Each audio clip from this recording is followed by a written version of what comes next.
औज़ुबिल्लाहिमिनश्शैतानिर्रजीम बिस्मिल्लाहिर्रहमानिर्रहीम। आज हम करेंगे, हमारे पास इस चैप्टर का न्यूमेरिकल नंबर है 88। इसमें लिखा क्या है, सबसे पहले क्वेश्चन पढ़ लेते हैं।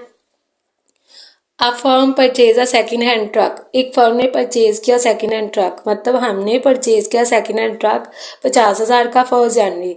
देखा जाए तो साल के शुरू में ही है, तो यहाँ महीनों को कैलकुलेट बिल्कुल भी नहीं करना। एंड स्पेंड, और उसको लगाने पे खर्चा 20,000 का आया। तो 50 और 20 टोटल मिला के कितना हो गया। रिपेयर करवाया, ओवर हीलिंग का मतलब होता है रिपेयर करवाना। तो 50 और 20 70। डेप्रिसिएशन है रिटर्न ऑफ, मतलब इसकी परसेंटेज कितनी कम हो रही है, 10%। लेकिन मेथड कौन सा, रिड्यूसिंग बैलेंस मेथड। इस मेथड में डेप्रिसिएशन लेते हैं बुक वैल्यू पे, यानी जो बैलेंस आता है हर साल उस पे लेते हैं, और हर साल चेंज आती है। ठीक है, चेंज आती है। ऑन 30 जून, अब 30 जून 2005 की, तो यहाँ देखा जाए तो उसको बेच दिया 30,000 में। जब बच्चे हम खरीदते हैं तो हम देखते हैं हमने उसे कितने साल इस्तेमाल किया, मतलब खरीदने के बाद। जब हम बेचते हैं तो हम बात करते हैं कि हमने बेचने से कितने महीने पहले इसको इस्तेमाल किया था। 30 जून तक हमने उसको इस्तेमाल किया। तो जनवरी, फरवरी, मार्च, अप्रैल, मई, जून। जून की कौन सी डेट है, 30, मतलब ये छठा महीना है। ये भी गुजर गया, तो कितने महीने मशीनरी इस्तेमाल हुई, 6 महीने। क्योंकि जब हम फरोख्त करने लगे तो 30 जून को फरोख्त की, इसका मतलब हम 6 महीने वो मशीनरी इस्तेमाल कर चुके हैं। आगे है हमारे पास प्रीपेयर द ट्रक अकाउंट। तो ट्रक अकाउंट को प्री बनाएं 2002 से 2005 तक। तो बनाते हैं, हमारे पास सबसे पहले डेट 2002 खरीदा 1 जनवरी, 31 दिसंबर। मशीनरी खरीदी बैंक अकाउंट 50,000, उसमें जमा कर दिया 20,000, 70,000 की मशीनरी। डेप्रिसिएशन, अब यहाँ पर इस साल की बुक वैल्यू कौन सी है, यही है ना बुक वैल्यू, क्योंकि अभी तो यही बैलेंस है, तो बैलेंस पे लेते हैं इस मेथड में डेप्रिसिएशन। तो पहले साल तो इसी पे आएगी। 70,000 का हमने 10% लिया, यहाँ जनवरी है तो इसका मतलब है मंथ को सोल्व करने की जरूरत नहीं है। 10 तकसीम 100, इसको मल्टीप्लाई किया, डिवाइड किया तो 1 0 कट गया। इसका मतलब है 70,000 का कितना आ गया, 7,000। तो ये हो गया 7,000। बैलेंस कैरी डाउन, नीचे लिख देंगे टोटल 70,000, उस साइड की तरफ भी 70,000। जी 70,000 से अगर 7,000 निकाल दें तो 63,000। अब अगले साल बैलेंस उतारेंगे बिगनिंग, तो कौन सा बैलेंस आएगा, 63,000। जो हमारा क्लोजिंग है वही बिगनिंग। फिर से डेप्रिसिएशन, लेकिन कौन से, किस चीज पे, इस पे बुक वैल्यू अगले साल की ये है, पिछले साल की कौन सी थी, ये थी। तो इस पे दोबारा से डेप्रिसिएशन लेंगे तो फिर से 1 0 क्या आ जाएगा, कम आ जाएगा। इसको जरा 10 तकसीम 100, तो इसका मतलब है ये कितना आ जाएगा, 63,000 का 6,300। अब ले लेते हैं 63,300 पे हम माइनस कर देंगे 6,300। तो ये हमारे पास बैलेंस आ गया 56,700। नीचे हम ले लेंगे टोटल, यही साइड की तरफ भी लिख देंगे, और ये हमारे पास आ गया बैलेंस कैरी डाउन। अब ये है, जैसे हमने ये वाला बैलेंस इधर उतारा है, ऐसे इसी तरीके से ये वाला बैलेंस नेक्स्ट पे। तो ये हो गया बैलेंस। अब चेक कर लेते हैं कि मशीनरी कौन से साल बेची है। तो पीछे क्वेश्चन में हमारे पास 2002 में खरीदी, अब इसका मतलब है 2003, और अगले साल पूरे साल ही 1 जनवरी, इसी तरीके से 2003, 31 दिसंबर। हमने बेची है 2005 में, तो अभी ये कौन सा है, 2004। तो इसका मतलब है यहाँ पर इसकी कैलकुलेशन नहीं होनी, जनवरी क्यों, क्योंकि यहाँ पर अभी तक हमने इस मशीनरी को सेल नहीं किया। तो करते हैं नेक्स्ट। क्या बच्चे, आप सबसे एक छोटी सी रिक्वेस्ट है कि मेरे कुछ कुलीग्स हैं जो कि यतीम खाना खोलने के बहुत ख्वाहिशमंद हैं और इसके लिए फ़ंड इकट्ठा कर रहे हैं। अगर आप नेकी के इस काम में अपनी कंट्रीब्यूशन करना चाहते हैं तो नीचे डिस्क्रिप्शन में जो नंबर दिया गया है उस पर जैज़ कैश करवा सकते हैं। इसके हवाले से कोई भी राय देना चाहते हैं, कोई भी इंफॉर्मेशन है आपके पास, कोई भी आपका जानने वाला इस किस्म के काम से ताल्लुक़ रखता है तो नीचे कमेंट में लिख सकते हैं। इंशाल्लाह आपका दिया हुआ फंड किसी भी गलत काम के लिए इस्तेमाल नहीं होगा। Don't forget to subscribe my channel and like my video. तो नेक्स्ट हमने ये बैलेंस लिख दिया। अब हमने फिर से इस पर लेना 10%। तो 1 0 फिर से क्या आ जाएगा, कम आ जाएगा। 5 6 7 0। अब 5 6 7 0 में से माइनस कर दिया 5 6 7 0। तो ये हमारे पास नेक्स्ट ईयर का बैलेंस।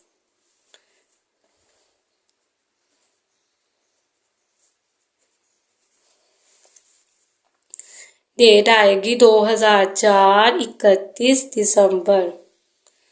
अब नेक्स्ट ईयर हमने उतारना है बैलेंस। पहले टोटल नीचे लिख लेते हैं 5 6 7 0 5 6 7 0।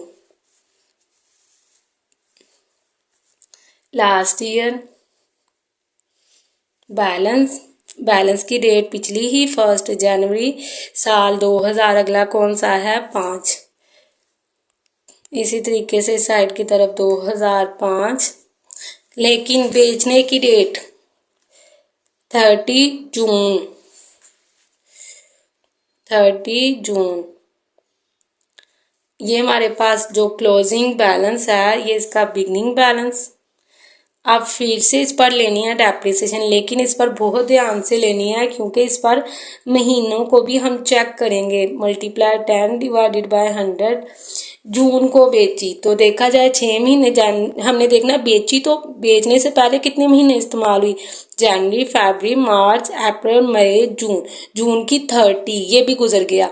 अगर जून की वो कहता पहली को बेची तो इसका मतलब है कितने महीने इस्तेमाल हुई थी, 5, क्योंकि जून कौन सा महीना, छठा, तो छठे के स्टार्टिंग पे उसने बेच दी। लेकिन ऐसा नहीं है, उसने जून के एंड पे बेची। तो 6 माह की डेप्रिसिएशन यानी कितने महीने इस्तेमाल हुई, तो जून का महीना भी गुजर चुका तो 6 महीने इस्तेमाल हुई। अब हम मल्टीप्लाई बिल्कुल ऊपर वालों को डायरेक्ट मल्टीप्लाई करके और नीचे डिवाइड कर देंगे 1200 पे, क्योंकि साल में कितने माह होते हैं, 12। Multiply 10 51030 multiply 10 multiply 6 divided by 1200। तो ये हमारे पास डेप्रिसिएशन।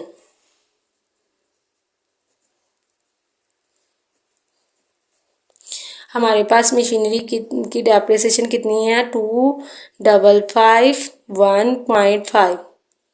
एक दफ़ा फिर से चेक कर लेते हैं। 51030 इस पर मल्टीप्लाई 10 मल्टीप्लाई 6 डिवाइडेड बाय 1200। तो यही है। जो मशीनरी बच्चे जा रही होती है ना, ये बैलेंस कब लिखते हैं, जब हमारे पास वो अगले महीने अगले साल इस्तेमाल होती है। लेकिन अगर हमने कोई मशीनरी सेल कर दिया, बेच दिया, इसका मतलब है फिर तो बैलेंस है ही नहीं हमारे पास से, तो मशीनरी चली गई। तो देखा जाए जब मशीनरी जाएगी, ठीक है, तो हम क्या सोचेंगे, हम सोचेंगे कि हमारे पास से मशीनरी क्रेडिट होगी, चली गई। जो हम सेल करते हैं वो क्या इनकम होती है, इनकम जब वो बढ़ती है तो क्रेडिट साइड की तरफ आती है, और उसकी सूरत में हमारे पास बड़ा क्या है, कैश। तो हम क्या कर रहे हैं यहाँ पर हमने ट्रक खरीदा, इसका मतलब है यहाँ क्या आएगा, ट्रक आएगा। सॉरी, बेचा, तो ट्रक बेचा, तो ट्रक क्रेडिट साइड की तरफ किसकी वजह से, कैश की वजह से। ये देखा जाए हम क्रेडिट साइड की तरफ ही हैं, और यहाँ पर कौन सी वजह लिखेंगे, कैश, क्योंकि जिसका लेजर बना रहे होते हैं उसका अपना नाम इसमें बिल्कुल भी नहीं आता, ट्रक का लेजर बना रहे हैं। तो हमने मशीनरी कितने की बेची है, 30,000 की। अब देखा जाए हमने जानना है जो हमने मशीनरी सेल किया उससे प्रॉफिट हुआ है या फिर हमें लॉस हुआ है, ठीक है। तो हम कैसे जानेंगे, हम सबसे पहले इस साल के लिखेंगे बुक वैल्यू, मतलब जिस साल मैंने मशीनरी फरोख्त की उस साल असल में मशीनरी कितने की बनती थी, तो कितने की बनती थी, इतने की।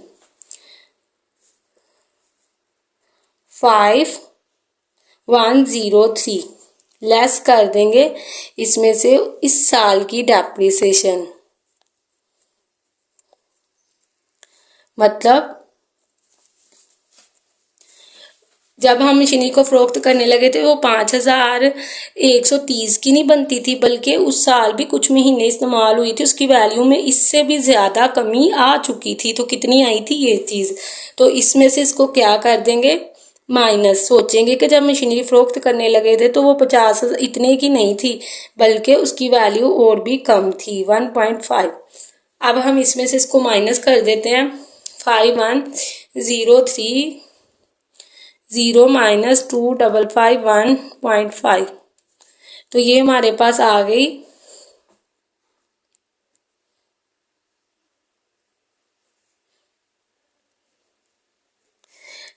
ये हमारी है रियल सेलिंग प्राइस, मतलब हमें असल में इसको इतने में सेल करना चाहिए था।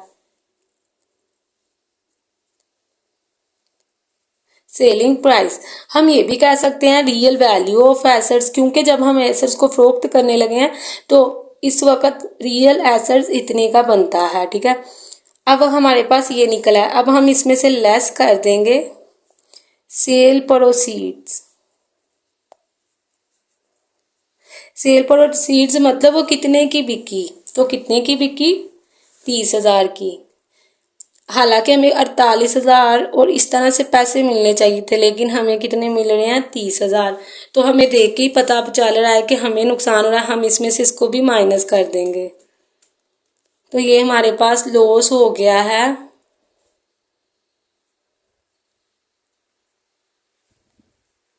5 का। तो ये देखा जाए पॉइंट के बाद 5 है, इसको इधर ऐड कर देंगे। 79 भी लिख दें तो कुछ नहीं होता, लेकिन यहाँ देखा जाए तो हमारे पास आंसर सही है। तो ये हमें लॉस हो गया। ठीक है, loss on sale of truck, ये हमारे पास निकल आया लॉस। अब बच्चे हमने लॉस कहाँ लिखना है, देखा जाए यहाँ बैलेंस नहीं आएगा बल्कि प्रॉफिट एंड लॉस पूरा लफ्ज आएगा कि इसकी वजह से हमें क्या हो गया, लॉस हो गया, प्रॉफिट एंड लॉस अकाउंट। अगर बच्चे प्रॉफिट होगा ना तो फिर वो हमारे पास क्रेडिट साइड की तरफ आएगा। ठीक है, वहां पर फिर हम कैपिटल रिजर्व का नेम भी लिख सकते हैं। तो यहाँ पर हमारे पास जो लॉस हुआ है वो कितना है, 18478.5। तो लिख लेते हैं 18478.5। ठीक है, अब हम क्या करेंगे, यहां तक हमारा क्वेश्चन हो गया है सोल्व। अब बच्चे हमने करना है नीचे टोटल। तो टोटल में हमारे पास क्या चीज आएगी,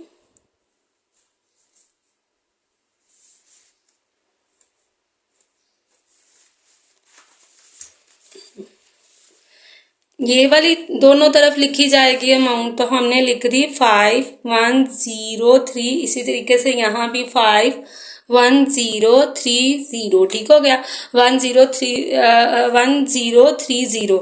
और ये हमने कहाँ से लिखा, ये जो हम नीचे टोटल लिखते हैं हमेशा इस साइड की तरफ, इस साइड, इसी तरीके से ये दोनों साइडों की तरफ। लेकिन अब नोटिस किया जाए तो बच्चे ये हमारे पास हुआ 30 जून को हमने सेल कर दी, यहाँ बैलेंस नहीं आया, क्योंकि एक बात याद रखिएगा, बैलेंस उसी चीज का होता है जो हम कारोबार में यूज कर रहे होते हैं, लेकिन जो जारी होती है यहाँ उससे प्रॉफिट होता है या उससे लॉस होता है। अगर यहाँ प्रॉफिट होता तो इस साइड की तरफ आ जाता और वो कैपिटल रिजर्व के नाम से लिख देते, लेकिन हमने यहाँ पर पूरा लफ्ज लिखा है प्रॉफिट एंड लॉस। ठीक है, हम प्रॉफिट एंड लॉस भी इस साइड की तरफ लिख सकते हैं, अगर हमें क्या हो, प्रॉफिट और क्रेडिट साइड की तरफ लिख सकते हैं। तो ये हमने सोल्व कर दिया और टोटल हमने इधर लिख दिया। अब क्या अगले साल का बैलेंस आएगा, नहीं आएगा, बैलेंस तो है ही नहीं। तो इसका मतलब हम अगले साल का ना ही बैलेंस उतारेंगे ना ही कोई भी डेट लिखेंगे, तो कॉलम बिल्कुल खाली है। तो इतने ये हमारे पास इसका क्वेश्चन है। आज हमने कौन से मेथड से किया है, क्या मेथड लिखा हुआ है यहाँ पे? Reducing balance method. इसको और क्या कहते हैं? Diminishing balance method. Written down value method, ये ऑफ है, ठीक है ना, ये नहीं बल्कि written down. Reducing balance method भी कहते हैं, उसके अलावा देखा जाए तो और क्या कहते हैं? डिमेंशिंग बैलेंस मेथड भी कहते हैं। तो इन तीनों का मतलब होता है डेप्रिसिएशन किस पे आएगी? रिड्यूसिंग बैलेंस, रिटर्न डाउन और डिमेंशिंग।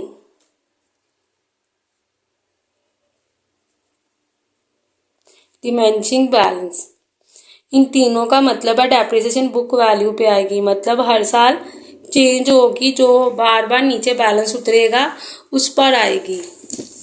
तो जैसे ये बार बार उतर है, इस पर डेप्रिसिएशन ये ली, इस पर ये ली, इसी तरीके से इस पर हमने ये ली, इस पर ये ली, तो इस तरीकाकार से हमने यहाँ पर डेप्रिसिएशन ली। ये हमारा क्वेश्चन बच्चे कंप्लीट हो गया।